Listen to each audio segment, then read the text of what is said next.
अभय sir क्या कहना चाहेंगे, जय मां विंध्यवासिनी किस प्रकार की फिल्म है और क्या कुछ नया चल रहा है आज, उसके लिए आपका सेलिब्रेशन पार्टी रखा गया, तो क्या कहना चाहेंगे? जय मां विंध्यवासिनी के प्रोड्यूसर्स हमारे बगल में बैठे हुए हैं और ये एक्टर हैं, डायरेक्टर हैं, हीरोइन है, वे विलेन है। तो ये लोग बताएगा पिक्चर कैसे बनाया, कितने दिनों में बनाया, कितने पैसे में बनाया। ये लोग पिक्चर बना के मेरे को सेल करने के लिए आए। मैंने ट्रेलर देखा तो पिक्चर बहुत अच्छा बनाया था डायरेक्टर ने, मैंने तुरंत ओके कर दिया। चूंकि शुरुआत आपसे हुई है, सबसे बड़े आप ही हमें माने जाते हैं, अंजना जी जैसा कहा, तो हाँ, क्या मैंने कहना पिक्चर चाहेंगे? जरूर बनाया है, लेकिन ये पिक्चर में मैंने सिर्फ इसकी पूरी राइट्स खरीदा है। पिक्चर अच्छा था, ट्रेलर अच्छा लगा, अंजना जी का भी काम बहुत अच्छा था। तो जैसे हम पिक्चर खरीदे उसी तरह तुरंत रेट हाई हो जाता है एक्टर लोगों का, सबका। अरे आपके बारे में तो ये भी कहावत है कि जिसके ऊपर आपका हाथ पड़ा वो सुपरस्टार हो जाता है। नहीं, ऐसी बात नहीं है। अंजना जी भी हमारी शुरू में एक पिक्चर के बाद हमारी पिक्चर ही की, हमारे पिक्चर करते इनको लॉटरी लगी थी। क्या सही अंजना जी हम आप ही से जानना चाहेंगे, अब ऐसा क्या कह रहे हैं? अभय सर जो कह रहे हैं बिल्कुल सही कह रहे हैं, और अभय जी जो बोलते हैं वही सच होता है। और नो डाउट हमारी फिल्म जय मां विंध्यवासिनी के बारे में आज हम बात करेंगे, जिसका आज हम लोग सेलिब्रेशन के लिए बैठे हैं। पार्ट 1 बहुत अच्छा चला था, तो इसका सीक्वल बना पार्ट 2। एंड फिर अभय जी ने इस फिल्म को देखा, और जैसे कि अभय जी को जितना एक्सपीरियंस है सिनेमा का, अभय जी, पंकज जी और इन लोगों ने जब आई थिंक रफ ट्रेलर ही देखा, एंड उन्होंने कहा कि ये फिल्म हमारे पास आनी चाहिए, फिल्म हम लेंगे। एंड देन फिर सर ने बहुत ही आगे अच्छे चैनल में फिल्म दी, एंड फिल्म का रिस्पॉन्स बहुत अच्छा आया। नो डाउट आज जिस ऑफिस में बैठ के हम सेलिब्रेट कर रहे हैं, यहाँ से ना जाने कितने लोग स्टार बने हैं और आगे भी बनते रहेंगे, और ये क्रेडिट तो अभय जी को जाता ही है बिल्कुल। न जाने कितने लोग को एडवांस देते बस हीरोइनों को नहीं देते हैं। एक बात से बिल्कुल डिनाई करती हूँ कि पैसा बढ़ता जरूर है इनका सिनेमा से, लेकिन ये खुद नहीं बढ़ाते, दूसरों से दिलवा देंगे। अभी देखिए हीरोइन लोगों का ये लॉटरी लगा हुआ है जो दौर चला आया है। अभी 10 पिक्चर बन रही है, उसमें 8 पिक्चर में अंजना सिंह है। इतना पैसा क्या करेगी, ओवरफ्लो हो रहा है पैसा आज। बाकी लोग देखो, अधिकतर लोग घर में बैठे हुए हैं, इन लोग के पास लॉटरी लगी हुई है। आप मेरे तो काम पे नजर मत देइए, इतना ही बोल रहे हैं अभय जी। अभय जी ने मेरी फिल्म ली है, अभय जी की फिल्म में मैं नहीं हूँ।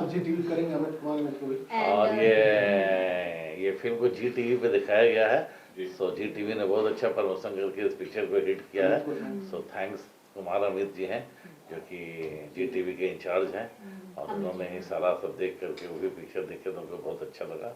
तो उनको जी टीवी को बहुत बहुत धन्यवाद उसके लिए। पहली बार जब आप फिल्म देखे तो आपको कहानी कैसी लगी, किस तरह की कहानी है इसके बारे में? कहानी मैथोलॉजिकल में फिल्म बनी थी भगवान के ऊपर, और उसके गाने वाने बहुत अच्छे थे। अमरेश ने भी बहुत अच्छा काम किया उसमें, अंजना का भी अच्छा काम था। तो एक बच्चे का फैमिली मोमेंट था, उसका इमोशन काफ़ी अच्छा था। तो आजकल आपको तो पता ही है कि फैमिली मूवी जो इमोशनल मूवी रहता है वो ज़्यादा चल रहा है। अंजना जी नाम तो डिवोशनल है, तो फिल्म की कहानी भी डिवोशनल है या फिर कैसी कहानी है, उसके बारे में अगर आप शेयर करना चाहें? माँ विंध्यवासिनी की ही इसमें पूरी उनकी जितनी महिमा है उनके बारे में ये फिल्म उसी पे है। और सबसे बेस्ट पार्ट ये है कि जो पार्ट 1 बना था उसमें जो मंदिर का प्रांगण था, वो जो पहले पुराना मंदिर था, हमारे फर्स्ट पार्ट में वो दिखा है। और हमारी पार्ट 2 में माँ विंध्यवासिनी पार्ट 2 में जो माँ विंध्यवासिनी का न्यू कॉरिडोर बना है, तो हम लोगों ने उस न्यू कॉरिडोर में पूरा सिनेमा शूट किया है। और रियल लोकेशन पार्ट 1 पार्ट 2 दोनों में ही डिफरेंसेस दिखेंगे। और माता रानी की महिमा तो सभी जानते हैं माँ विंध्यवासिनी की, और काफ़ी आशीर्वाद रहा, बहुत ही अच्छे से ये फिल्म बन गई। और देखिए कि हमारा सबसे बेस्ट पार्ट ये है कि फिल्म ना नवरात्र पे रिलीज़ हुई ना कभी अभी, मतलब देखा जाए तो ऐसी फिल्में नवरात्रि पे ज़्यादा रिलीज़ होती हैं, in between of season release हुई एंड लोगों को इतनी पसंद आई। वट सावित्री जी, वट सावित्री पे मतलब रिलीज हुई, तो काफ़ी अच्छा रिस्पांस रहा, और लोगों ने नंबर 1 ऑफ द मूवी बनाया। इस पे अपने सभी ऑडियंस को दिल से धन्यवाद। और बेलू सर ने ही आई थिंक टीवी इंडस्ट्री में स्टार्ट किया माता जी पे और भगवान पे फिल्म बनाना, डिवोशनल फिल्म में सर ने स्टार्ट की, और आज तो काफ़ी सारी फिल्में बन रही हैं। अमरीश, बहुत बहुत बधाई हो भाई, पार्ट 1 और पार्ट 2 साथ में किया। अभय जी पार्ट 3 भी आप ही लीजिएगा। हाँ जरूर जरूर। तो और सर हैं, सर प्रोड्यूसर हैं, सूर्या जी हैं हमारे उस फिल्म में विलन। सब सभी पूरी टीम का ही बहुत कैसी अच्छा रहा। केमिस्ट्री आपकी रही अमरीश जी के साथ में, उसके लिए? इसमें केमिस्ट्री जैसी तो कोई बात ही नहीं है, माता की फिल्म थी, हस्बैंड वाइफ का किरदार हमारा पार्ट 1 में भी था, पार्ट 2 में भी था, तो काफी लोगों को हमारी हस्बैंड वाइफ की केमिस्ट्री अच्छी लगी। अमरीश जी क्या कहना चाहेंगे? कितनी खुशी हो रही है इस फिल्म से, क्योंकि दूसरा पार्ट इसका तैयार हुआ है और सबसे बड़ी बात है अभय जी के यहाँ रिलीज हो रहा है, तो क्या कहना चाहेंगे? बस मेरे लिए माँ विंध्यवासिनी का आशीर्वाद और बड़े भाई स्वरूप गुरु हमें अभय सिन्हा जी मिले, और दिल से इन्होंने जब सिनेमा लिया तो इन्होंने कहा कि बस प्रार्थना करा कि इतनी अच्छी फिल्म बा और लोग देख के खूब नाम करे और होकर, तो मैं मन में यही माँ विंध्यवासिनी से प्रार्थना करते रहा और सच में आज वो साकार है। और सभी की इतनी बधाइयाँ आई तो मैं धन्यवाद सबसे पहले अभय भैया को कहूँगा, पंकज भैया को कहूँगा और ऐसी फिल्म को कहूँगा जो इन्होंने इस सिनेमा को खरीदा और एक बड़े चैनल पे रिलीज किया, जी बाइस्कोप पे। तो इससे बड़ी खुशी मेरे लिए जीवन में कुछ नहीं हो सकता है जी। और दर्शकों से क्या अपील करना चाहेंगे देखने के लिए? दर्शकों से बिल्कुल मैं अपील ये करना चाहूँगा कि फिल्म में बहुत सारे संदेश हैं कि चढ़ाव और उतार आते रहता है जीवन में, क्योंकि पार्ट 1 में हम बहुत अमीर होते हैं, पार्ट 2 में हम गरीब होते हैं, तो उसको भी कैसे सरवाइव करते हैं अपने आप को, मैं अपनी धर्मपत्नी के साथ, अपनी छोटी बेटी के साथ, तो इस फिल्म में पूरा दर्शाया है। लोगों को शायद यही पसंद आया है, तो मैं कहूँगा यही कि जीवन एक चक्र है, हमेशा नीचे ऊपर चलते रहता है और उस चक्र को कभी रोकना नहीं है, चलते रहना है रथ की तरह। कहाँ पे शूट हुआ है फिल्म? ये फिल्म पार्ट 2 जय मां विंध्यवासिनी मिर्जापुर के औराई के प्रांगण में हुआ और मिर्जापुर के विंध्याचल के प्रांगण में हुआ है, और बहुत खूबसूरत ढंग से इसे पिक्चराइज किया हम लोगों ने, क्योंकि बारिश भी था, काफ़ी तकलीफें भी थी, लेकिन हमारी टीम बहुत स्ट्रांग थी। और धन्यवाद करूंगा अपने डायरेक्टर को, विष्णु शंकर बेलू को, इन्होंने जिगर रख के एकदम काम दिल से किया है। Thank you. चाहेंगे कहते हैं डायरेक्टर बहुत कुछ होता है फिल्म के लिए, तो इस फिल्म का डायरेक्शन आपको मिला है, किस लेवल पे आपने तैयारी रखी है और क्या कुछ दर्शाया है फिल्म में, क्या कहना चाहेंगे? देखिए, जैसा कि अंजना जी ने भी बताया और आपको भी जानकारी हुई होगी कि ये फिल्म पहले जय मां विंध्यवासिनी पार्ट 1 और पार्ट 2 बनी, तो लॉकडाउन का टाइम था और माहौल बहुत अजीब सा था। मेरे मन में ख्याल आया कि माता रानी के ऊपर एक फिल्म बननी चाहिए, क्योंकि हमारे यूपी बिहार की सबसे बड़ी देवी माता मानी जाती हैं और बिहार के तो कुल देवी ही मानी जाती हैं। बहुत सारे बच्चों के मुंडन, शादियों के बाद वर वधू वहाँ दर्शन के लिए जाते हैं और उनकी महिमा अलग है। और इत्तेफाक से मेरा भी मुंडन बचपन में वहीं हुआ था, तो एक लगाव था। तो मेरे मन में ये विचार थी कि कभी माता विंध्यवासिनी के ऊपर फिल्म बने, और अभी हमारे उस समय इंडस्ट्री में सब एक्शन ड्रामा फिल्में चल रही थी, तो हम लोगों ने प्रयास किया और बहुत सफल हुए। दूसरी बार फिर उसकी सफलता के बाद एक बार पुनः विचार हुआ कि इसके सीक्वल को आगे बढ़ाया जाए, तो हम लोगों ने विचार किया और मंदिर के उसी प्रांगण के आसपास, मतलब माता विंध्यवासिनी के मंदिर में देवी जी को हम लोगों ने स्थान पे रह के इस पिक्चर को शूट किया है। और सारे लोगों का बहुत योगदान है, अंजना जी का, अमरीश जी का, और इसमें हमारे मुनेश्वर भैया का बहुत योगदान है, और संगीतकार हमारे अभिषेक तिवारी जी जो इस बार हमारे साथ जुड़े, बहुत अच्छा संगीत बनाया इन्होंने। और सबसे बड़ी बात ये है कि सब फिल्म बनने के बाद अभय भैया जब हम लोगों ने ट्रेलर दिखाया तो इनका आशीर्वाद मिला और इन्होंने फिल्म को आगे प्रमोट किया। जी बाइस्कोप टीम को मैं बहुत धन्यवाद देना चाहूँगा, और एक बहुत ही भावनात्मक फिल्म बन के आप सबके सामने आई। अवधेश मिश्रा जी हैं, सूर्या द्विवेदी जी, अनीता रावत है, उमाकांत राय, सत्या दुबे, अनारा गुप्ता, प्रकाश जैस और प्रेरणा सुषमा, इनका किरदार भी बहुत दमदार है। प्रकाश जैस पहले भी पार्ट में बहुत दमदार भूमिका में थे, इसमें भी बहुत दमदार भूमिका में। तो दर्शकों से क्या अपील करना चाहेंगे सर? दर्शकों से अपील करना यही चाहूँगा कि जिस तरह से आप लोगों ने प्यार दिया है इस फिल्म को, ऐसे ही प्यार आशीर्वाद हमेशा देते रहें और हम आपके लिए अच्छी अच्छी फिल्में बनाते रहेंगे। जय मां विंध्यवासिनी के लिए आज मुनेश्वर भाई की मेहनत रंग लाई। अमरीश जी और अंजना जी की जो जोड़ी है वो एक बार फिर से सुर्खियों में बन गया है, तो क्या कहना चाहेंगे? सर सबसे पहले तो मैं माँ विंध्यवासिनी का धन्यवाद करना चाहूँगा, और मैं उनकी फिल्म में काम कर पाया ये बहुत बड़ी बात है। और इसके लिए सारा श्रेय जाता है अमरीश को और बेलू को, जो इन लोगों ने ये प्रोजेक्ट खड़ा किया। मैं पूरी फिल्म की कहानी जब शुरू हुई थी, बननी शुरू हुई थी, मैं तब से इस फिल्म में बैठता था इन लोगों के साथ, और मैंने इस तरीके का किरदार कभी किया नहीं था। बिल्कुल निगेटिव किरदार दिख रहा है। हाँ, और मैंने इस तरीके का गांवटी बीड़ी पीने वाला उस तरीके का किरदार मैंने बहुत सारी फिल्में की, लेकिन इस तरीके का किरदार कभी किया नहीं था। तो बहुत मज़ा आया ये फिल्म करके मुझे। आई थिंक मैंने मतलब मेरी लाइफ की सबसे one of the different character ये किया है। और इसमें सबसे बड़ा हाथ है कि ये फिल्म बहुत अच्छे चैनल पे है, उसके लिए अभय जी का है, क्योंकि उन्होंने खरीदी ये फिल्म और जी बायोस्कोप तक पहुंचाई। मेरी जी पे बहुत सारी फिल्में हैं, लेकिन ये मेरी स्पेशल फिल्म है, क्योंकि इसमें मैं शुरू से कहानी जिस दिन पहली बार ड्राफ्ट शुरू हुआ था उस दिन से लेके और आखिरी तक जुड़ा था।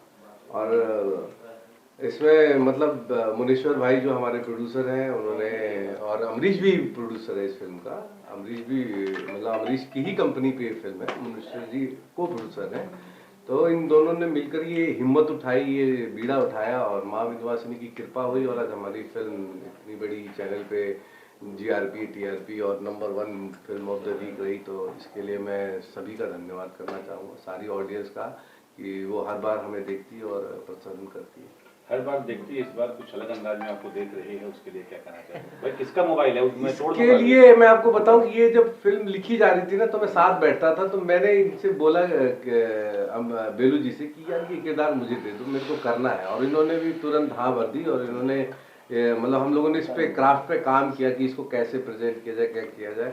तो बड़ा मजा आया करके, और बहुत ही अलग रोल था। और शुरू में तो हमें लग ही नहीं रहा था, क्योंकि मैं बहुत रिच लुक का आदमी हूँ, कि एक घटिया टाइप का आदमी दिखूंगा, लेकिन सारा जो उस पे क्राफ्ट पे जब काम हुआ तो ये किरदार निकल के आया। और उसमें वेलू जी का बहुत बहुत योगदान है, हमारे डायरेक्टर हैं। कहते हैं डायरेक्टर जो है, जो डायरेक्शन करता है वो रीढ़ की हड्डी होता है। हाँ, इसमें कोई दूरा नहीं है, इसमें कोई दूरा नहीं है। और डायरेक्टर जो होता है, अगर एक्टर अपने आप को उसको सौंप दे, तो डायरेक्टर अपने एक्टर को बहुत अच्छे से प्रेजेंट कर पाता है, और वो भी समझता है, क्योंकि वो उसी एक्टर को लेता है जिसको वो समझता है। तो और एक्टर को भी मजा आता है अगर डायरेक्टर उसे समझता है। तो दोनों की जब ट्यूनिंग बैठती है तो कुछ अच्छी चीजें निकल के आती हैं, और वो सिनेमा में दिखती हैं। असर किस तरह से संगीत आपने दिया है, क्योंकि आपका नाम जुड़ा हुआ है, और ये भी सुनने में आया कि नया स्टार्टअप किया है आपने संगीत को लेकर के, तो क्या कहना चाहेंगे? इसमें तो सबसे पहले मैं धन्यवाद देना चाहूँगा अमरीश भैया को, बेलू भैया को, सूर्या भैया को। मैं मुंबई पहली बार आया था, और मैंने अपना मन का बात रखा कि भैया मेरे बहुत एल्बम किया, लेकिन अब फिल्म करना है मुझे। तो भैया बोले कि चलो बनाते हैं फिल्म। और 2 दिन के अंदर भैया ने सिचुएशन दिया। जैसे भैया ने सिचुएशन दिया, उस सिचुएशन को समझाया भी मुझे, और बहुत गाइड किया कि बताया कौन सा गाना कौन कर सकता है, कौन लिख सकता है। सबसे ज़्यादा धन्यवाद तो मैं बेलू भैया को दूंगा, ये मुझे इतना गाइड किए कि अब मैं फिल्म के गाने अच्छे बना सकता हूँ। देखिए, गाने बनाने बहुत बड़ी बात नहीं है, गाना कोई भी बना सकता है, लेकिन सिचुएशन के अकॉर्डिंग गाना बनाना ये बहुत टफ काम है। और सबसे पहले तो मैं धन्यवाद दूंगा बेलू भैया को, और समय दिया मेरे को। लेट हो रहा था फिल्म में, मैंने लेट भी किया है, उसमें ऐसा नहीं है, मैं पंक्चुअलिटी नहीं निभाया, क्योंकि मेरा फर्स्ट एक्सपीरियंस था। लेकिन बहुत सारा धन्यवाद मेरे तीनों भैया को। किस तरह के गाने हैं फिल्म में? इसमें एक गाना है माई कोना बात की, जिसमें एक छोटी बच्ची जो रहती है वो बीमार रहती है, और जहर वहर वाला सिचुएशन है उसमें। बहुत दुखी होके माता विंध्यवासिनी के दरबार में जाती हैं और अपना पीड़ा बताती हैं। उसका लाइन है कि अरे कौनो चूक भइल बाका, कुछ बोली है माई, ऐसे कैसे हो जाई, ऐसे कैसे हो जाई, जे जावल तोहर नाम के जब गोदिए सुन हो जाई, तो माई कोना बात के जब गोदिए सुन हो जाई, तो माई कोना बात के।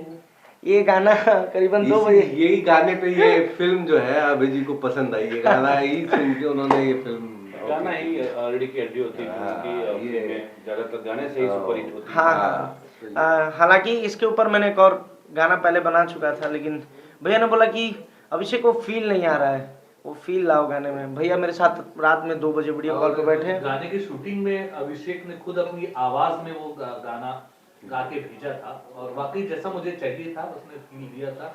तो एक अच्छा एक सिचुएशन के हिसाब से वो गाना बन पाया। एक गाना कुछ गाने रिजेक्ट भी हुए जो बने थे, तो म्यूजिक पे ओवर एंड ऑल जितना मुझे चाहिए था और अभिषेक ने साथ दिया है, मेहनत किया है इसमें और खूब आगे बढ़े, मुझे तुम्हें यही शुभकामना देता हूँ। और उसी का एक परिणाम है कि आज देखिए number 1 movie of the week हमारी फिल्म है। एक और खास बात कहना चाहूंगा इस फिल्म में जो जय मां विंध्यवासिनी में जो मैंने इनसे स्पेशल बनवाया है विंध्यवासिनी चालीसा, जो पूरी फिल्म में एक तो उसका लेंथ बहुत ज्यादा है, मैंने बोला कि नहीं कम लेंथ में आपको करना है, तो वो भी बहुत प्रयास और मेहनत से इन्होंने विंध्यवासिनी चालीसा जो है अभिषेक ने बनाया है और फिल्म में जब देखेंगे तो आपको बहुत अच्छा लगेगा, बहुत अच्छा लगेगा, बहुत अलग सिचुएशन के साथ बहुत अच्छे तरीके से दिखाया गया है। दिलीप सर, किस तरह से शुभकामनाएं होंगी आपको टीम के लिए? सर मैं इत्तेफाक से मैं वहाँ मौजूद था जब उनकी शूटिंग हो रही थी, तो उधर ही मुझे एक अच्छी पॉजिटिव फीलिंग आई थी कि ये फिल्म अच्छी बन रही है। और अभी मैं मेरी वाइफ कोमल हम आ रहे थे तो मैंने कहा कि बताया उनको कि डायरेक्टर जो है इस फिल्म के बिल्कुल बहुत सूझे और समझदार है और डेफिनेटली एक अच्छा डायरेक्टर होता है तो फिल्म को अच्छा शेप देता है। और दूसरा ये कि प्रोड्यूसर जैसे अमरीश जी गुड एक्टर मेरे साथ अभी उन्होंने सौतन और सुहागन फिल्म की है, वो भी जी बायोस्कोप पे आ रही है, तो उनका भी नेचर क्या होता है कैसे काम लेना यूनिट से, वो भी एक कला होती है, तो उसमें भी वो अच्छे कलाकार के साथ साथ वो कला भी उनमें है जो इस फिल्म को बहुत अच्छा बनने में सहयोग रहा होगा। और फिर जब अभय जी ने इसने बताया कि अभय जी ने लिए राइट्स, तो एक कॉन्फिडेंस और मेरा बढ़ गया कि अगर अभय जी ने लिए तो वो भी बहुत समझदार और सुलझे हुए हैं, तो फिल्म में हाथ डालेंगे तो बहुत सोच समझ के डालेंगे, क्योंकि उनका बिजनेस है डे नाइट, कितनी फिल्में रोज आती होंगी उनके पास बेशुमार, तो कुछ चंद फिल्में लेते हैं तो उसमें एक सिलेक्शन होना हो बहुत, तो मेरी बेस्ट विशेज़ हैं। और जिस तरह से मुझे बहुत ज़्यादा खुशी हुई है क्योंकि अक्सर क्या होता है कि जब भी कोई फिल्म में एक एक्टर की अच्छी जाती है तो उसमें इतना बेनिफिट नहीं मिलता है, उसकी जो नेक्स्ट फिल्म आने वाली होती है ना उसको बहुत बेनिफिट मिलता है, तो मुझे ज़्यादा खुशी हो रही है अमरीश जी को लेके कि नेक्स्ट मेरी अभी अमरीश के इसका साथ फायदा मुझे उसमें भी मिलेगा। हाँ वो और प्लेटफॉर्म भी एक ही है, सेम प्लेटफॉर्म है जो जी बायोस्कोप देखते होंगे, तो सेम प्लेटफॉर्म है, तो शायद मेरी फिल्म को इस फिल्म की कामयाबी का भी बेनिफिट मिलेगा, ऐसी मेरी सोच है मेरे तजुर्बे से मैं कहना चाहता हूँ। अमरीश जी, बड़ी उम्मीदें हैं आपसे लोगों को, एक उभरते भोजपुरी के सुपरस्टार आप हैं ही और भी बड़े नजरिए से लोग आपको देख रहे हैं, तो कितनी खुशी इस बात की होती है आपको? एज ए प्रोड्यूसर भी इनको बहुत बिल्कुल मेरी खुशियों का ठिकाना तो नहीं है, लेकिन मैं उस खुशियों में शेयर करूंगा सभी को कि मैं जिसे प्यार करता हूं तो मैं सोचता हूं कि ये जीवन मिला है इन्हीं के लिए, तो उस प्यार में से वो सबसे प्यारे मेरे दिलीप सर हैं, मैं इनसे बहुत प्यार करता हूं। और इन्होंने सौतन और सुहागन एक खूबसूरत फिल्म बनाई जो मेरे ऊपर बहुत बड़ा बोझ लादा था, 2 हीरोइनें थी, उसका बोझ नहीं था, सिनेमा हॉल अकेले हीरो था, तो इन्होंने बहुत सारी जिम्मेदारियां दी थी जो कि इन्होंने मुंबई से लेकर यूपी तक शूटिंग किया उसका। तो दिल से मैं माँ विंध्यवासिनी से यही गुजारिश करूंगा, अच्छा उसका एक सिक्वल बड़ा अच्छा इन्होंने शूट किया माँ विंध्यवासिनी के ही दरबार में, मैं बहुत अच्छा माँ से हमेशा करता हूँ गुजारिश कि मेरी कुछ शूटिंग के पार्ट वहाँ हो, तो इन्होंने स्पेशल मेरी शादी का सीक्वेंस ही रख दिया था उस मंदिर में। तो मैं दिल से कहूँगा माँ विंध्यवासिनी का आशीर्वाद सदैव रहा, पार्ट 1 में भी पार्ट 2 में भी, इसी तरह मेरी आने वाली फिल्मों को भी आशीर्वाद मिलेगा। मेरे डायरेक्टर मेरे प्रोड्यूसर सारे मेरे ऊपर अगर भरोसा करते तो माँ विंध्यवासिनी उस भरोसे को कामयाबी की तरफ लेके जाएंगे। और खुशियाँ इतनी है कि जब जी ने फ़ोन किया और बताया कि अभी तक की सबसे पहली फिल्म है भोजपुरी की जो कि पहले वीक में देखी गई है, तो अभी तक उन्होंने बहुत फिल्में रिलीज की, लेकिन उन सब में से वर्ल्ड प्रीमियर में ये सबसे पहली फिल्म है जो कि सबसे ज्यादा नंबर 1 देखी गई है, मतलब अभी तक की भोजपुरी इतिहास रहा। तो वॉच टाइम तो मेरे लिए बहुत बड़ा आशीर्वाद है। मेरी माँ तो इस दुनिया में नहीं है, लेकिन मेरी माँ एक ही है, माँ बिंदुवासिनी। तो मैं हमेशा सदैव कहता हूँ कि ऐसे ही आगे बढ़ो। अमरीश जी की आंखें भर गई माँ को याद करके, जय अमरीश जी भी भावुक हो गए, उनकी आंखों से आंसू आ गया। दिलीप गुलाटी सर भी तारीफ कर रहे हैं अमरीश जी का भी, पूरी टीम का, फिल्म का। तो एक बार फिर से आप कुछ कहना चाहें तो? बस यही चाहते हैं कि माँ विंध्यवासिनी हमारी पूरी टीम पर कृपा बनाए रखें और इसकी सीक्वल बनते रहें और हम लोग सब लोग जुड़े रहें और साथ में काम करते रहें। और सबसे ज़्यादा मैं ये चाहता हूँ कि भोजपुरी इंडस्ट्री पे माँ की कृपा हो ताकि थिएटर में ऑडियंस वापस आए। विष्णु भैया, लास्ट सवाल आपसे, कितना मुश्किल होता है दर्शकों को वो चीज़ परोसना जो उनको पसंद आता है थिएटर में, जो वो देखना पसंद करते हैं, उनकी पसंद का आंकड़ा आप कैसे लगा पाते हैं? देखिए, जहाँ तक मेरा सवाल है, इमोशन की कोई भाषा नहीं है। और इमोशन मेरा जहाँ तक मानना है, तो किसी भी भाषा की फिल्म हम जब देखते हैं, जब कोई ऐसी भावुक बातें आती है, जब मुद्दे की बात आती है, तो आदमी मन निकलता है। तो मैं भी अपनी फिल्म बनाने के दौरान इन चीज़ों का बहुत ख्याल रखने की कोशिश करता हूँ कि जो हमारे जो रोज़मर्रा की जो समस्याएं हैं, फिल्म उसके आसपास हो। और हमारी जो जीवन में उतार चढ़ाव हर किसी के लाइफ में फेज को देखना पड़ता है, तो इस फिल्म में भी हमने उस चीज़ को रखा है। और मैं जो भी फिल्म करता हूँ उसमें थोड़ा यथार्थ को जोड़ के रखने की कोशिश रहती है मेरी, और उसका एक परिणाम आपके सामने जय मां विंध्यवासिनी देखने को मिला है। और ऑब्जर्व तो करना ही पड़ता है, एक अच्छा ऑब्जर्वर हूँ और हर जगह कहानियाँ ढूंढता हूँ, हर जगह घटनाओं लोगों से देख के आपको उनको आसपास, ट्रेन में, बस में, गाड़ी में, मार्केट में, बाजार में अलग अलग किरदार ढूंढता रहता हूँ। अलग अलग लोगों से बातें करके उनके जीवन की कुछ कहानियाँ समझने की कोशिश करता हूँ, कुछ पढ़ के, कुछ फिल्मों से देख के। तो इस तरह से जोड़ जोड़ के वो जब मुझे पसंद आता है तो मैं ये भी उम्मीद करता हूँ जब मेरी साइकोलॉजी ऐसी है तो उनकी साइकोलॉजी कैसी है, वो किस तरीके से सोचते हैं। तो हमारे ऑडियंस टारगेट अगर हम देखें थिएटर के हिसाब से, तो थिएटर की फिल्में थोड़ी सी अलग होती थी।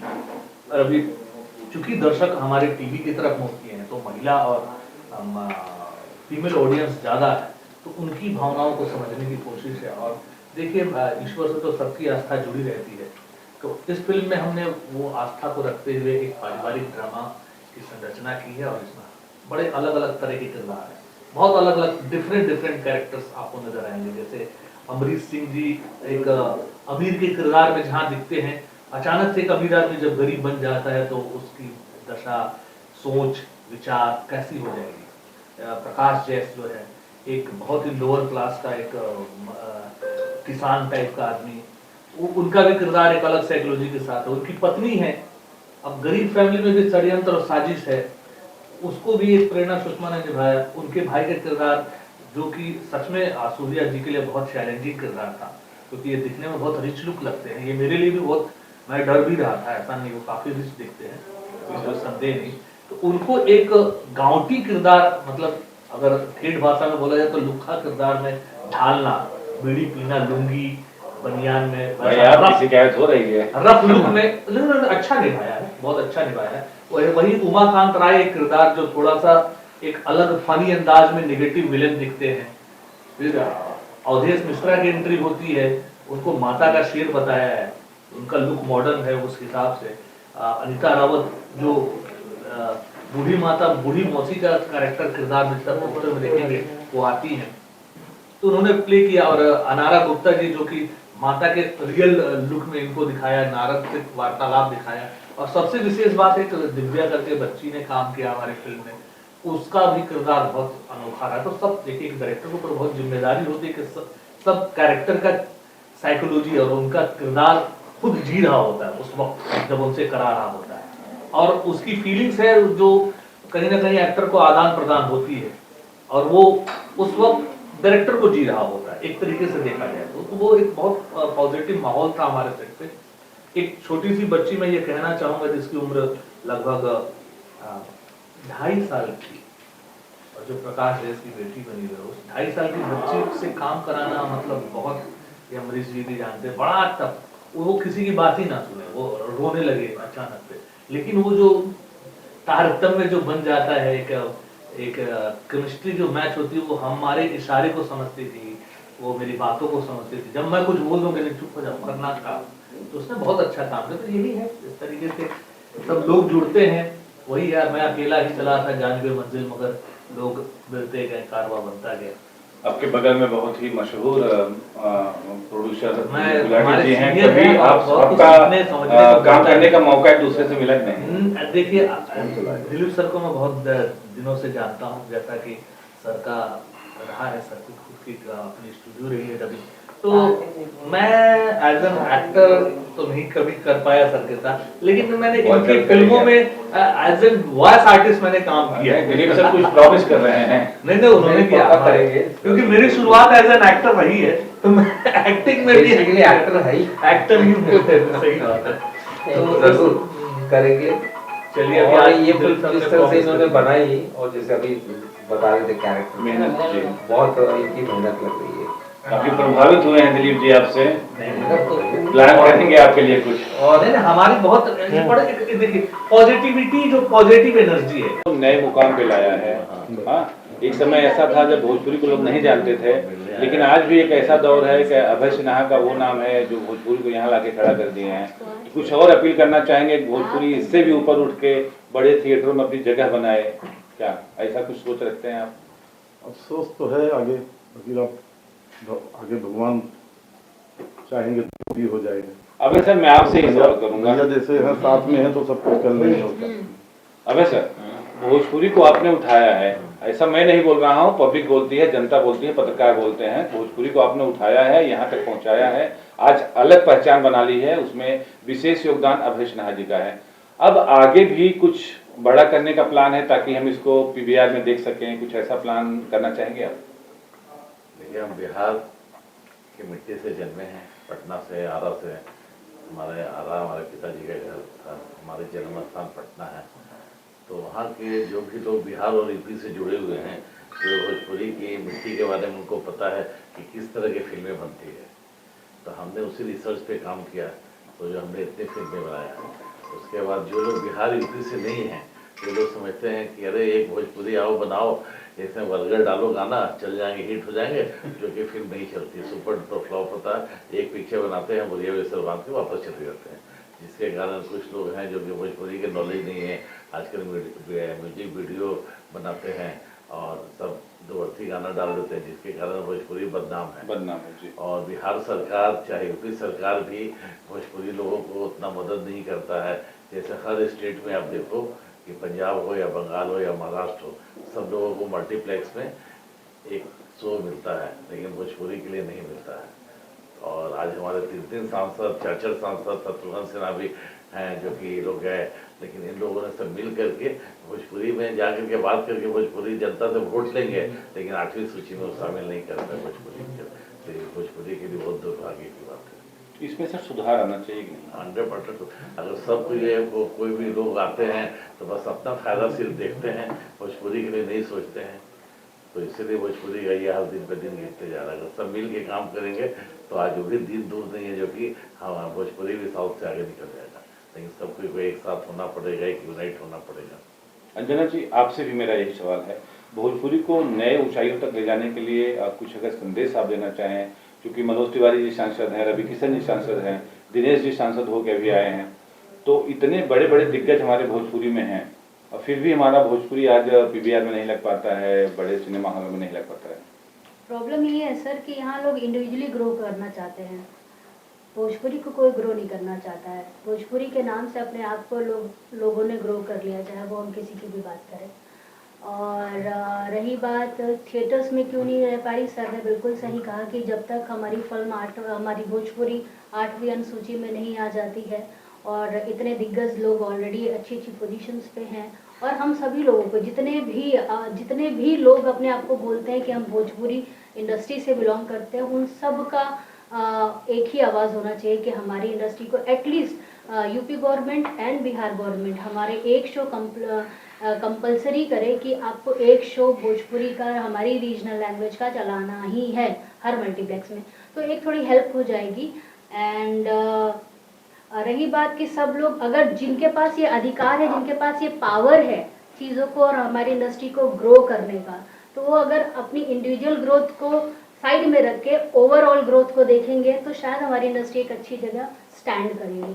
अब कुछ कलाकार ऐसे भी भोजपुरी में हैं जो खाली फूहड़ ही परोसते हैं, उनके विषय में ऐसा मानना है, तो उनको भी तो सुधार लाना चाहिए कि हम अगर वो रोल ही नहीं करेंगे जो गंदा है, वल्गर है, तो फिर बुराई कहाँ से तो होगी? वही मैंने कहा ना कि जितने भी लोग जहाँ एक जगह पे खड़े हैं, जिनकी पब्लिक सुनती है, जिनके फैन फॉलोइंग हैं, तो उनको खुद देखना चाहिए कि वो क्या परोस रहे हैं। अब जब आप खुद एक सक्षम हो चुके हैं कि अब हम एक इस लायक हो गए कि हम कुछ भी स्टैंड लेंगे तो सबके भले के लिए होना जी। चाहिए, तो वही उनका कॉल होना चाहिए। मैंने कहा कि भोजपुरी से जो भी बोलता है कि हम भोजपुरी कलाकार हैं, चाहे वो बहुत बड़ा स्टार हो या वो कल आया हुआ भोजपुरी ज्वाइन किया हुआ हो, सबका ही एक ही लक्ष्य होना चाहिए कि हमारी इंडस्ट्री, हमारी भोजपुरी लैंग्वेज को मान सम्मान और एक अच्छी नज़रिए से लोग देखें। बाद एक दूसरी सफलता लगातार फिल्म को मिल रही है, अभय जी भी साथ जुड़ गए, ये अपने आप में बहुत बड़ी बात है। तो क्या कहना चाहेंगे अपनी फिल्म के लिए आप? बहुत अच्छा कहना चाहता हूँ कि भैया जुड़े, अमरीश भाई, बेलू भाई साथ में हैं, सब अपने लोग जितने लोग हैं, बहुत अच्छा लगा और बहुत आशीर्वाद है। कैसे प्रेरणा आपको मिली कि एक फिल्म बनाई जाए, इसके लिए कहाँ से आपको प्रेरणा बस मिली? ऐसे मन में आया, भैया के साथ में घूमने फिरने लगे, ऐसे दिल में आया कि हम साथ में पिक्चर बनाएं और आगे कुछ प्रोग्रेस करें। अपनी टीम के लिए क्या कहना चाहेंगे, क्या बहुत धन्यवाद, शुभकामनाएं उनको देना चाहेंगे? सबको शुभकामनाएं हैं, सबको हमारी तरफ से धन्यवाद। भोजपुरी की सुपरस्टार अंजना सिंह आपके बगल बैठी हैं, तो इनके लिए क्या कहना धन्यवाद चाहेंगे? धन्यवाद, दिल से बोलिए। दिल से ज़्यादा धन्यवाद देंगे तो कुछ देना पड़ेगा।